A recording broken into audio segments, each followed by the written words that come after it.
Claire l'a emmenée dans une salle de danse. Les femmes qui s'y trouvaient portaient toutes des jupes, simplement pour garder la plus belle apparence possible. Un frisson lui a parcouru l'échine. Les sourires et les mouvements de ces femmes étaient tous identiques, comme sortis du même moule. Wellington l'a invitée à se joindre à elle. Elle a refusé. Elle et son mari venaient d'emménager dans cette ville, mais tout ici lui donnait la chair de poule. Toutes les femmes étaient trop parfaites. Lors de la fête du lendemain, elles l'ont accueillie avec des sourires identiques. Même leur posture de marche était exactement les mêmes. Soudain, une femme aux cheveux bouclés a couru vers elle, paniquée. Enfin, elle voyait une personne normale. La femme l'a vue et est venue lui serrer la main. Elle a été choquée de découvrir qu'il s'agissait de Bobby, son écrivaine préférée. Elle venait aussi d'emménager ici avec son mari. Pendant la danse de groupe, une femme au centre s'est mise à tournoyer frénétiquement. Plusieurs hommes l'ont rapidement entourée. Elle est tombée directement par terre. Elle s'est précipitée pour l'aider. Le maire de la ville est soudainement apparu. Tous les hommes ont formé un mur humain. Ils l'ont violemment repoussée à l'extérieur. Par une brèche, elle a vu le maire ajuster sa coiffure. Des barrettes se sont envolées de son oreille. Il a dit qu'il la ramènerait chez elle. Elle a crié qu'elle avait besoin d'un hôpital. Mais personne n'a écouté. Toute cette affaire lui semblait profondément malsaine. Une nuit, le chien robot a trouvé une télécommande à la maison, exactement comme celle chez cette femme.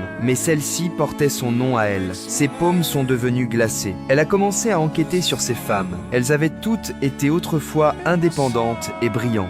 Maintenant, elles étaient toutes des épouses parfaites. Soudain, son mari est apparu. Tout son corps s'est figé. Il lui a demandé ce qu'elle faisait. Elle a menti, disant qu'elle lisait le livre de cuisine de Barbie. Tôt le lendemain matin, elle s'est précipitée chez Bobby. Mais là, elle lui a offert le même sourire parfait.